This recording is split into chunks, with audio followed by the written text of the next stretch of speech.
वारीला कधीही मनुष्यानं तडजोड करू नये महाराज, त्याचं नाव वारकरी आहे. महाराजांचं वाक्य आहे ना, होईन भिकारी पंढरीचा. भिकारी व्हायला लागत नाही, खरं सोडून द्या. चला, रामकृष्ण हरी. दिंडी आता माझ्या आजोबा दिंडीतून जायचे त्यावेळी 22 मुक्काम ते शेरभर तांदळावर करायचे.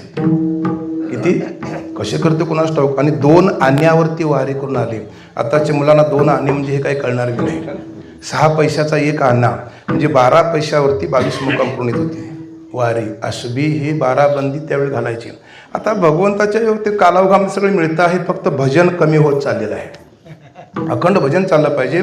जरी हे आकाश वर पडू पाहे, ब्रह्मगोळ भंगा जाय, वडवानळ त्रिभुवन खाय, पर तुझीच आस मी पाहेगा विठोबा. माझ्या वडिलांची मिराशी म्हणजे ही आई जीवनातली मिराशी नव्हं, ते मिराशी याचा अर्थ तुझी चरण सेवा पांडुरंगा. असे जळूमळू जे होते आणि त्यांची वारी आल्यामुळे ते मालकाला सांगून चालले, पण मालक त्यांना सोडायला तयार नाही.